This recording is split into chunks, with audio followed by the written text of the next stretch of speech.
Moi, c'est Amandine et je suis conductrice de dameuse. Stéphane, pisteur secouriste. Fred, un des chefs de secteur remontée mécanique. Notre bureau, c'est la montagne. On vous invite dans le plus beau bureau du monde. Suivez-nous tout l'hiver au Jet. Nous sommes jeudi, première semaine des vacances de février, l'une des périodes les plus fréquentées de l'hiver. Cette journée va se révéler beaucoup plus mouvementée que prévu et on la commence avec Stéphane, pisteur secouriste. Voilà, on est dans le vestiaire. Il est quoi, 8h moins 10. On se prépare. Le matin, on met les chaussures. Ouais, on a eu un peu de mauvais temps avec des perturbations. On a eu un peu de neige. Et on a eu aussi un peu de pluie qui a pas mal mis à mal le manteau neigeux. On a eu des tempêtes, on a eu la tempête Chiara là, qui a soufflé lundi, qui a aussi fait pas mal de dégâts avec le vent, qui nous a pas mal fait perdre de neige. On a dû fermer des pistes. On prend tout le matériel le matin là, donc la radio, on s'équipe en conséquence. Ce matin en plus ils ont produit de la neige, donc ça veut dire qu'il doit faire un peu frais, ça veut dire qu'il y aura un peu de boulot en plus sur les pistes, on va aller voir ça. Le casque, les gants, le sac de secours. Bon bah allez go, on va aller au télésiège. Arrivés au sommet du domaine skiable, nous sommes seuls, tout est calme, le ciel est dégagé, le soleil levant éclaire les sommets et un léger vent tiède souffle. Rien de présage de ce qui va se passer plus tard dans la journée. Voilà, on est en haut de le T7 des Chavannes. On va descendre sur le plateau des Chavannes. Et bon, on va checker tout le matériel qu'on a en place. Là c'est le matin, il ne s'agit pas de regarder les petits oiseaux. Faut que le pisteur il ait plein à l'œil pour vraiment que tout ce qui est sécurité soit bien mis en place. Les banderoles ralentir, les banderoles attention, danger, croisement de piste, etc. Vérifier tous les fronts de neige, que les filets soient bien propres, qu'il n'y ait pas de danger quoi, sur les pistes, quoi. On va regarder l'état de la neige. Il faut ouvrir les yeux. Tout là, il y a déjà une balise qui est un peu de travers, on va aller la remettre. Bon, elle n'est pas dangereuse en soi, mais pour que ça soit propre. En dessous, on a un peu de matos qui s'est envolé là. On va les remettre en place. Et puis voilà. Bien taper les banderoles histoire qu'elles s'envolent pas et qu'elles partent pas sur Morzine.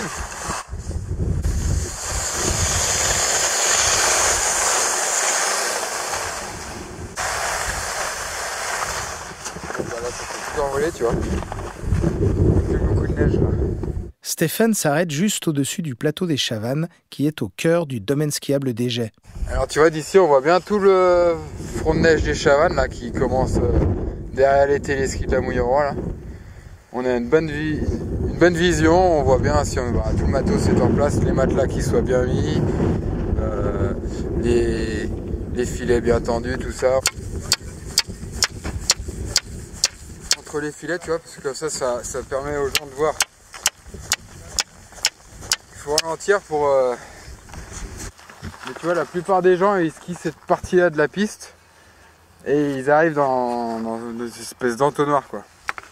Et là, on a les débutants qui souvent traversent pour aller au télécabine, machin. Alors, on met pas mal de banderoles ralentir pour vraiment... Là, pour le coup, on essaye vraiment de stopper les gens, c'est pas évident. Ouais, je vais mettre les banderoles là-bas avec Guillaume. Ouais, bah...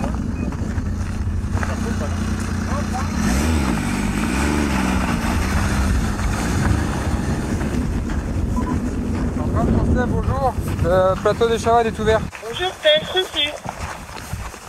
Didier Brianton, je suis décroché de l'intermédiaire le maire. Ah, là. J'en profite pour vous dire que le risque d'avalanche, il est de 1 aujourd'hui. Ah, tu m'étonnes, t'as vu quand c'est dur.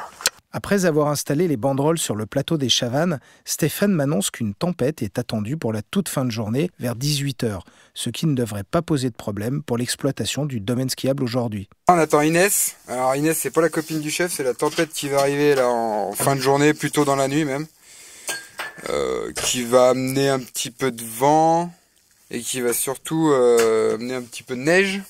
10-15, ils disent...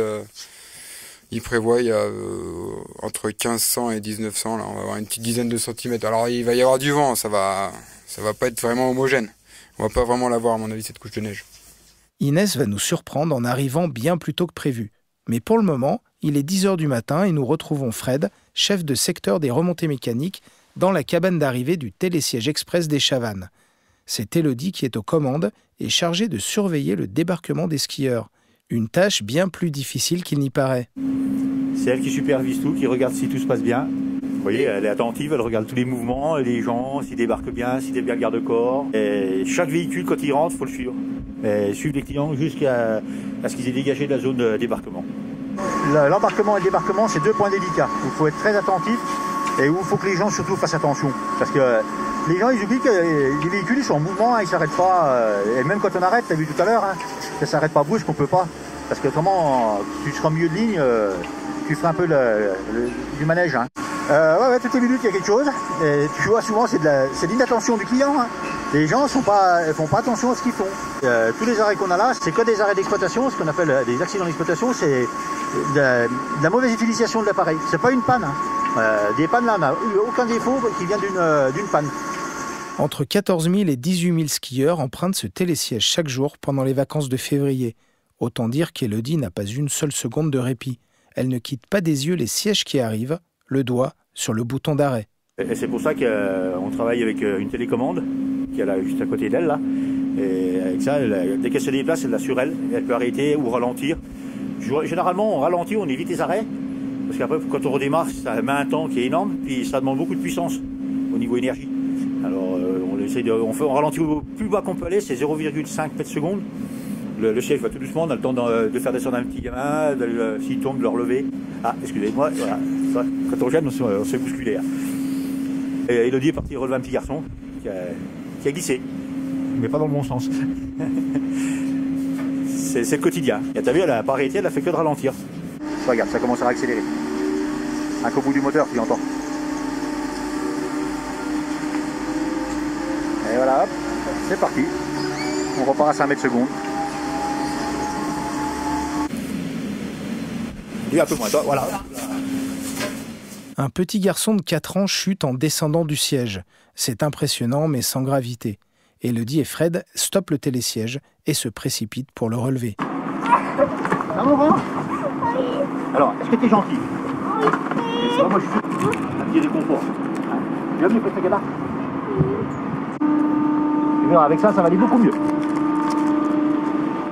Ben, ce qui vient de se passer, là, tu as eu l'exemple type, le papa qui s'occupe pas du petit garçon, et le petit garçon qui est, avec la panique, qui est descendu avant du siège.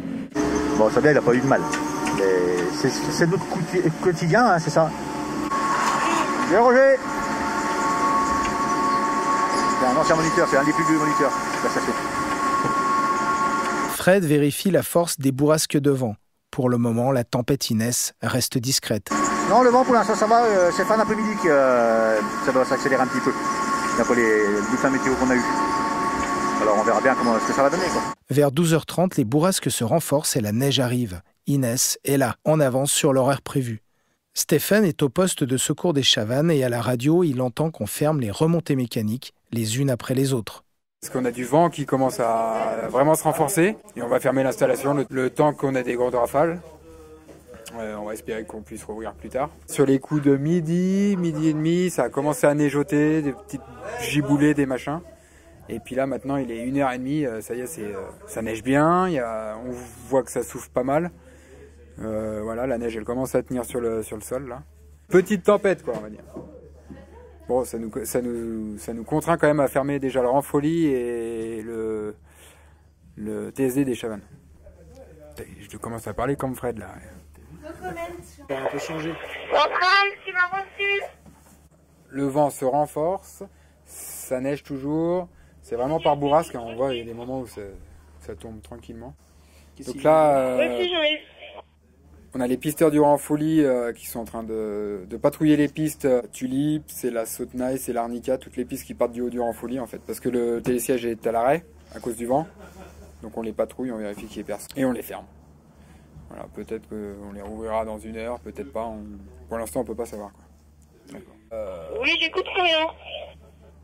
Centrale, on vient de fermer les mochets à la clientèle à cause du vent. Donc le retour du secteur Ranfoli sera obligatoirement par Grimbord, Rostar et Perrière et Navette.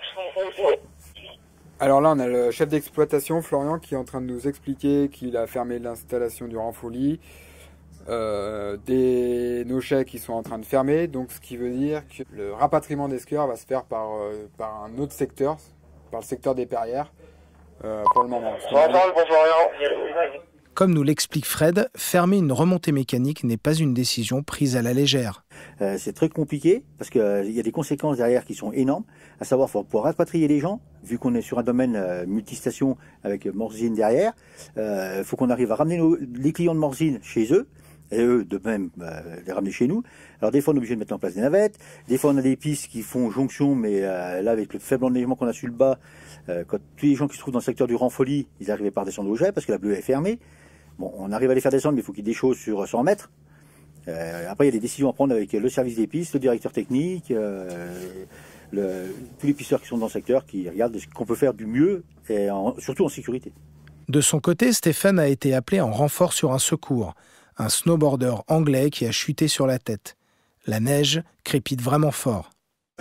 Alors là, on a une personne en siège qui a fait un petit trauma crânien sur les pistes, là. Donc on va l'immobiliser dans un grand matelas coquille pour qu'il soit vraiment, pris bien tenu, quoi. Moi, filet à 15 mètres de cours, c'est que je le mettra vers le Ranfoli, là, pour pas que les gens viennent venir négocier. Bon, voilà. Là, on a coquillé notre personne, là. Elle est isolée du froid, c'est une chose vachement importante sur la neige. Elle est bien maintenue. Jojo, tu peux répéter, j'ai pas reçu. Et on va la mettre dans le traîneau et puis on va la descendre au poste de secours. Pour, ouais, ok, ça marche. Pour qu'une ambulance vienne la chercher puis qu'elle l'emmène faire un petit tour vers le médecin au centre médical. Voir s'il n'y a pas quelque chose qui bug au niveau de la tête. What happened? You go to the doctor later, okay? You don't remember your fall. No. Never. It's normal. Ouais, il n'y avait pas trop de vent là. Oui, j'arrive, alors on a les nochets, les ronfons et la croix qui sont fermés. De retour au poste de secours, le blessé est pris en charge, ça n'a pas l'air bien grave. La tempête, elle, est en train de se calmer. Ouais, vous pouvez rouvrir la violette, hein, je crois. Ça fait déjà été fait. Enfin, c'est ouvert au public. Donc on a toujours du vent, là il est 2h20. Toujours du vent, mais ça affaiblit un petit peu. Du coup, le chef d'exploitation a pris la décision de rouvrir les installations qui avaient été fermées. Donc on a quoi, une petite coupure d'1 heure quoi finalement. Donc tout doucement, on réouvre les pistes, on remet en marche tout le système quoi. C'était violent, on a vu bien plus impressionnant, mais c'est vrai qu'on peut pas se permettre de laisser ouvert les installations quand il y a du vent comme ça quoi. Ouais, j'arrive. Stéphane repart sur un autre secours, mais pour Fred, la journée est loin d'être terminée et les problèmes non plus. Et là, on s'attend à autre chose, c'est que ça arrive bientôt 16h et on a un bulletin d'alerte orage à partir de 16h. Et à savoir que dès qu'on a des coups de tonnerre, on vide nos lignes tout de suite. On n'a pas le droit d'exploiter en temps d'orage. Alors là, on a un peu celui qui vive. On espère se croiser les doigts, parce que le bulletin météo qu'on avait ce matin, normalement le mauvais temps, il arrivait qu'à partir de 18h ce soir. Alors il y a eu un petit loupé, mais bon, ça, la météo, c'est pas, ils sont pour rien non plus. Alors ces 3 dernières semaines en météo, on a tout vu. On a eu de la pluie jusqu'à 2500 mètres, un matin moins 10, le lendemain plus 1. Ça fait du yo-yo comme ça. On n'a même pas eu moins 10, on a eu moins 9. Et maintenant ça arrive, parce qu'on va bientôt arriver, on est quand même le 15 février, hein, la Terre se réchauffe aussi plus dessous. C'est-à-dire que ça va fondre aussi bien dessus que dessous. Et c'est ce qui nous fait un peu souci, parce que bon, ça nous reste encore 2 mois d'exploitation, hein. Il faut qu'on ait jusqu'au 15 avril. Et si ça va des grosses chaleurs, on ne sait pas comment le manteau neigeux va réagir. C'est pour ça qu'on va continuer à produire encore de la neige de culture, au moins encore pendant 15 jours, voire 3 semaines. Parce qu'après, généralement, on arrête. Hein. Et quand je rentre le soir, c'est des journées où on aime bien les oublier, parce que s'il faut commencer le lendemain, c'est assez fatigant. Et là, cette semaine, c'est déjà la 3e fois qu'on a des coups de vent. Hein. Ah, bah, de toute façon, ici, dans notre métier, on s'adapte à tout moment de la journée. Hein. C'est toutes les heures où il faut revoir nos copies, parce qu'on part sur un objectif le matin. Mais des fois, on arrive bien à les tenir. Puis il y a des jours, on n'arrive pas à les tenir. Il faut s'adapter à la clientèle, aux conditions climatiques. Tu as bien vu des journées comme aujourd'hui. Hein. Eh ben, on se remet en question tout le temps. Et c'est ce qu'il faut. Et c'est ce qui est agréable dans le métier aussi. Hein. Au moins, c'est pas monotone. Mais on a passé des belles journées quand même. Finalement, l'orage n'arrive pas et la journée se termine tranquillement. On retrouve dans le prochain épisode de Mon bureau c'est la montagne Stéphane, Fred et Amandine. Amandine, conductrice de dameuse, aura affaire à un autre type de problème qui n'est pas météorologique. Il s'agit des skieurs de randonnée qui empruntent les pistes la nuit.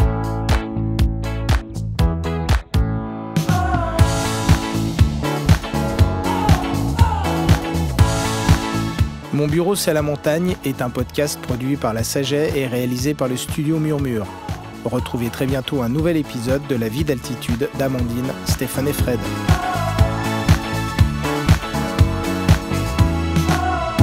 Suivez-nous tout l'hiver au Jet.